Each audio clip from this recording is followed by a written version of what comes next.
Hello everyone, welcome back to the channel. My name is Marco and today we are continuing with One Piece episodes 369, 70 and 71. Last time around we saw another Warlord appearing on Thriller Bark. Completely different vibe from Gecko Moria. I'm actually afraid of this guy. He seems dangerous as fuck, especially after witnessing his ability. He can make people disappear. He took off his glow, he did this, and Perona disappeared. Before that, he asked her does she like a place she would like to travel to, so I associated that line with his power perhaps, and that's why he's able to show up behind Nami and stuff. Maybe he can teleport himself and he can teleport people, something like that. Or he's just super fast, but that wouldn't make sense with what he did to Perona, and some zombies before that also told that their friends or brothers or whatever also disappeared. So completely different energy, man. I'm actually so scared of this guy. Not like I'm underestimating Gecko Moria, but you probably know what I mean. And a thing that kind of went over my head. Yeah, he was asking about Luffy and he was trying to confirm is Ace Luffy's older brother, or he said does Straw Hat Luffy have an older brother? And when Nami confirmed it, he was like, I see. So it's like he knows some information, and I completely forgot to mention in previous video we had the battle between Ace and Blackbeard, where things didn't end quite well, right? With the ending shot being Ace's head upside down and narrator saying that this is going to be like a event that will lead to chain of events. I must not forget that. So what if something happened to my boy Ace, man? I would be so fucking destroyed if that's the case. Who knows what's the deal with this guy and what he actually knows, man. Before that we had the hilarious scene with Straw Hat's pirate docking creating like a Megazord transformation, and I like how Robin didn't want to take part in that, and yeah, it was goofy, it wasn't actually that useful, but comedy in this arc is it's phenomenal, man. It reminds me of Skypiea when it comes to comedy. It's really hitting the spot, and Zoro and Sanji were going in, man. They were dealing some nice damage to Oars. I can't even lie. They did a lot of great things to Oars. He was even bleeding, but yeah, they also get attacked by Oars, and that one attack is enough to almost put them out of commission. So it is still pretty scary. Luffy realizing that he's chasing Moria's shadow all the time. At least he realized that now, so he will try to find real Moria, I guess. Nami finally electrocuting that prick Absalom, and the stuff with Lola came in handy. That's pretty nice, man. Lola actually considers Nami a friend, man. That was kinda sweet, right? Who would have thought that we would befriend a zombie like that, man? So after Absalom hurt Lola, Nami went full savage mode, and I guess he's no longer available to fight, finally. And I like how they implied that he was already hurt quite badly by Sanji, and this was like only the last drip of water in already full cup, right? And he collapsed. So Perona is missing, Absalom is out for the count, Dr. Hogback got fucking rumbled on. It's like rumbling, he got crushed. So that leaves only Gecko Moria and Oars when it comes to big players, right? But of course there is Bartholomew Kuma, and he was also reading a Bible before he attacked Perona, so maybe he needs to read a text or chant or something, who knows, man.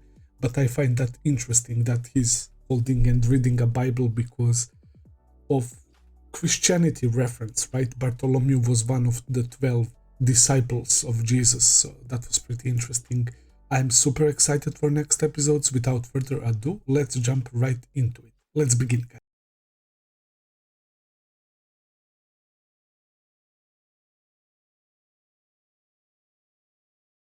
All right, guys, these episodes were so good.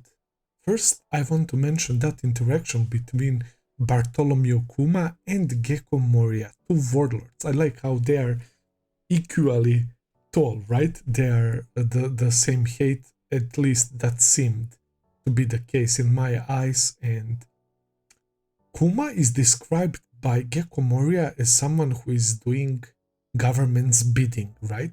Which means that all the others like Mihawk and the old warlord Crocodile who lost his spot, right? That they weren't too concerned with government. Also, that guy Don Quixote, right? He pulled off something crazy on that meeting. He was like controlling one of the Navy soldiers. So it's not like all of them are willing to cooperate with government at any time, but that doesn't seem to be the case with Kuma, right? So that's really interesting because of Alabasta and Crocodile and because of NES Lobby. They are now worried that Luffy might take down another warlord, Gecko Moria, and they sent Kuma as a backup, man. And of course that hurt Gecko Moria's pride, and he immediately became serious and jumped into action. He's now in some sort of cockpit control room inside of Oars' stomach, where he's giving him advice. So we can't play it off on Oars being dumb anymore. And Gecko Moria can insert his shadow into Zombie's shadow and control it. And when Oars says Gomu Gomu Gatling, Moria will stretch the shadow to match what Oars imagined, right? Which is crazy, man. It's kinda crazy. Not only that, but Moria is capable of slipping into his own shadow back and forth. That's how he tricked Robin and got her shadow.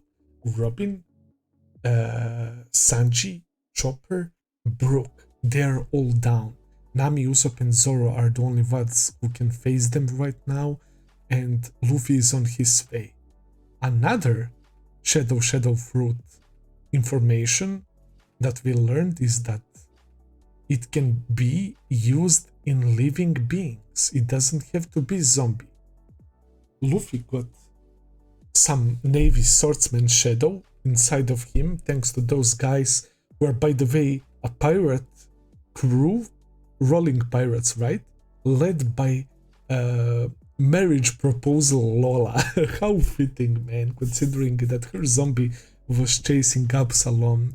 I like Oda for this so much. He always have bunch of surprises behind, man, and it's just so fun to watch this show, bro. It genuinely is. That was a nice reveal, even something like that, man. It makes so much sense. And of course, them being 3 years here, they collected some shadows, so people can interact with those shadows. I guess just how Moria is able to grab it, everyone can apparently. That's very interesting. So Luffy got the sword and he cut that tree. That was kind of satisfying, right? Seeing Luffy like that. And they said you have to have strong willpower in order to take all these shadows. And they inserted 100 shadows into Luffy.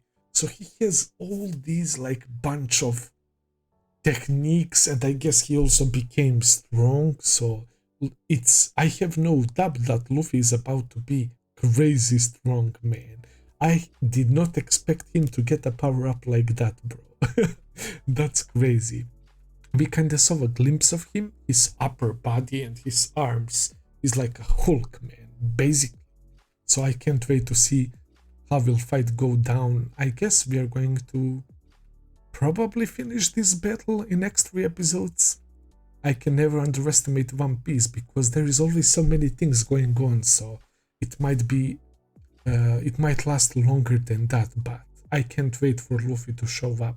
Straw Hats doing combo attacks is so satisfying. The amount of attacks we saw when Sanji and Zoro working together, Chopper deducting Oars' cause of death right now was hilarious. Brook, Nami and Robin attack. Brook is also clutch. Usopp, of course, Usopp and Frankie. It's super fun. So I don't know what's the deal with Kuma and Ace, but Marshall D. Teach, aka Blackbeard, became a warlord. Previously he had no bounty at all, which is interesting. So did Blackbeard became warlord because he captured or killed Ace, right? So I don't know if Ace has a bounty, so let's assume that Ace has a bounty and he decided to bring him back to government so he can earn money, but maybe he refused money and maybe he wanted to become warlord himself. It's not like the government was saying like, do you want to be a warlord? Maybe that was his call. He's like, here is this infamous, troublesome, white-beard pirate, right? Let me become a warlord. And they were like, you know what? You deserve it. There you go. And he becomes warlord like that. Or he just killed Ace, which I really, really, really hope that's not the case. Because their grandpa is in the Navy, right? Garp. How would he take that, man? That's why I don't think that Ace has died, bro. Obviously, we must not forget Luffy's and Blackbeard's first meeting and how actually quite powerful that was in Mocktown with the stuff with Bellamy and everything, when Blackbeard deemed that Luffy won that, even though that Luffy didn't fight back. It was all bloody with Zoro. Because Bellamy had no dream, right? Luffy has a dream. And Blackbeard was saying how dreams have no end. So I bet that Blackbeard has a dream on his own, alright. But it seems like he's willing to do some nasty shit to achieve his dreams. Heck, he killed his own crewmate to get the devil fruit. But devil fruit is busted, man. That was it dark fruit? I think it was. With the black hole ability to suck everything in, destroy it with the gravitational force and then throw it all back together in pieces, and he can nullify devil fruit's ability, which by itself is a crazy ability to possess, man.